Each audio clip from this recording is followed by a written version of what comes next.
Alors non, pas besoin d'être prophète pour comprendre que le Maroc change, le long de ses côtes en particulier.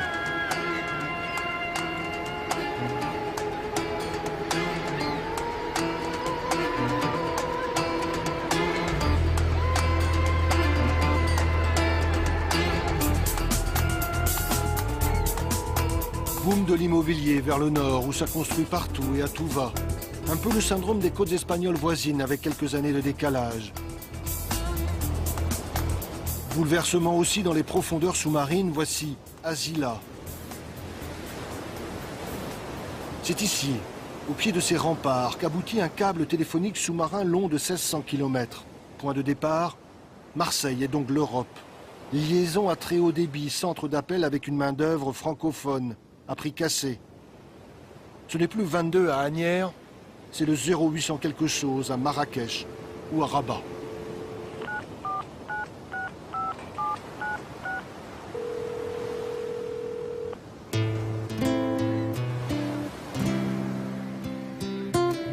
Arrivé dans le détroit de Gibraltar, voilà le Maroc aux portes de l'Europe. Depuis le cap Malabata, on voit les côtes espagnoles, très distinctement ce soir, avec en face la ville de Tarifa. D'un continent à l'autre, des rochers se font écho avec le plus massif d'entre eux, Gibraltar, tout là-bas. L'Europe vue depuis l'Afrique, une quinzaine de kilomètres à vol d'oiseau, quasi à portée de main.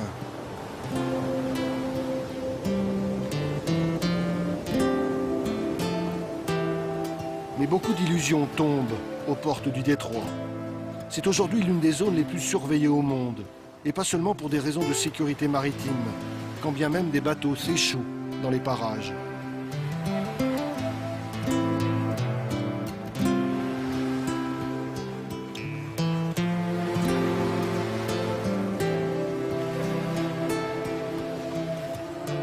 Mais quels pêcheurs au monde peuvent s'estimer autant observés que les pêcheurs marocains et leurs enfants? Chacun de leurs déplacements sont scrutés depuis la terre, essentiellement depuis l'Espagne. On traque les contrebandiers, les trafiquants de toutes sortes, les clandestins et les passeurs.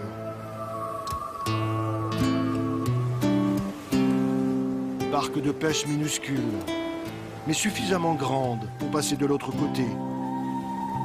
Rien de commun avec les gigantesques porte-conteneurs attendus dans ce port tout nouvellement créé.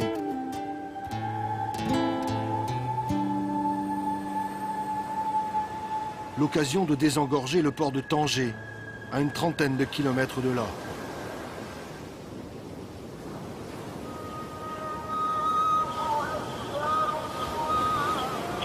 Tanger-la-Blanche, longtemps port d'escale des poètes et des écrivains. Tanger aujourd'hui et son presque million d'habitants et sa croissance exponentielle.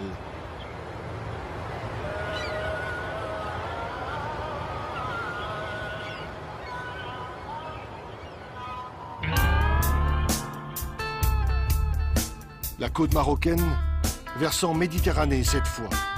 Nous voilà loin des falaises exposées aux colères de l'Atlantique et de ses embruns. Ici, pas de ramasseurs de sable, de pêcheurs nomades ou de champs de fraisiers.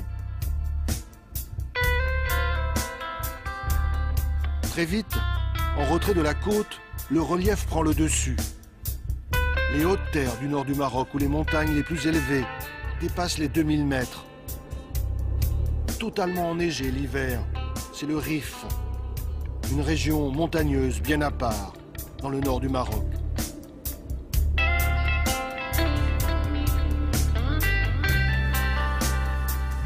À 600 mètres d'altitude, c'est la ville de Chefchaouen, qui surprend par sa médina bleue et blanche.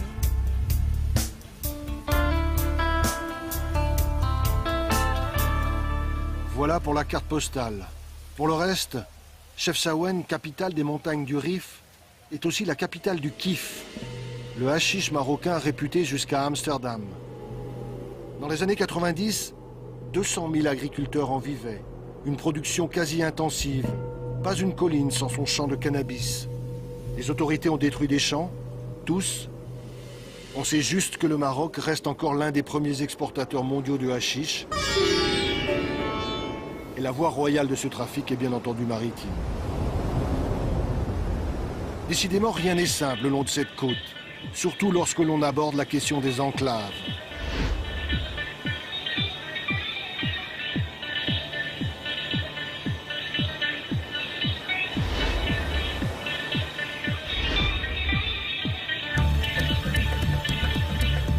Pas moins de 9 îles, presqu'îles ou encore simples rochers battant pavillon espagnol le long des côtes marocaines.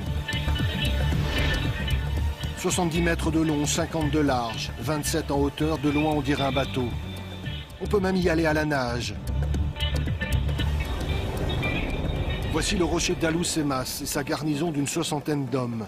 Minuscule îlot espagnol à 300 mètres des plages marocaines. Moins caricatural, il existe aussi les 3 îles Chafarinas dans l'est du pays. Encore 3 bouts de territoire espagnol dans les eaux marocaines. Mais les plus connus de ces enclaves sont les grandes villes. Postes frontières pris d'assaut quotidiennement à Ceuta. 60 000 citoyens espagnols en terre marocaine. Situation ubuesque où de part et d'autre d'une frontière, le niveau de vie passe du simple au quintuple au bas mot. Pire encore, avec l'autre grande enclave espagnole, Melilla, une ville en état de siège. Ici, comme à Ceuta, un double mur de barbelés et de grillages électrifiés. Un rempart jalonné de miradors atteint même les plages. Dissuasif, chaque année, des centaines de candidats à l'immigration clandestine se terrent autour de Melilla, avec l'espoir de passer le mur. Depuis les hauteurs du mont Gourougou au Maroc, ils regardent avec avidité cet étrange bout d'Europe en terre africaine.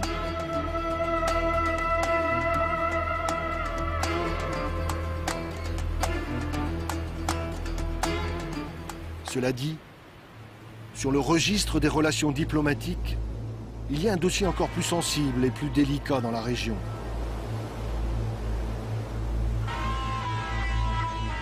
Un peu plus de 500 km de côte séparent Tanger de l'Algérie.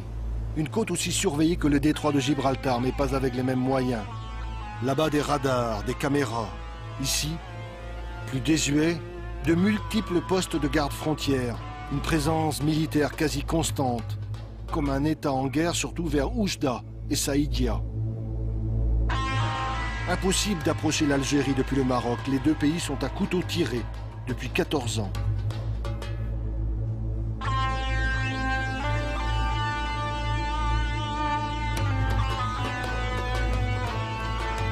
« 14 ans que la frontière est fermée. Situation bloquée. Dialogue de sourds entre les deux pays, c'est la plus longue frontière fermée au monde.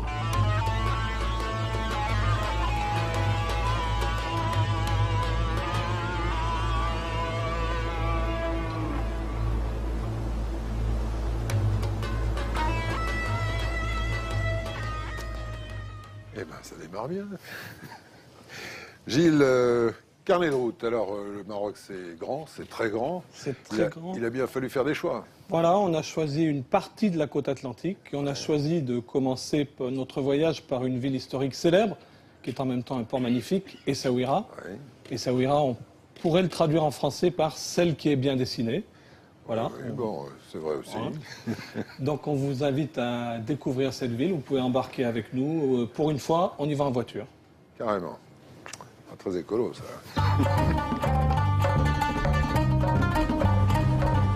Et nous voilà tout à trac, jetés sur les routes du Maroc. Ses grandes étendues, sa lumière. Un bout de chemin, premières impressions. L'occasion aussi de présenter Driss, notre guide sur le chemin de la découverte. Mais voilà qu'une ville apparaît déjà. Nous sommes arrivés centre-ville. Essaouira la légendaire.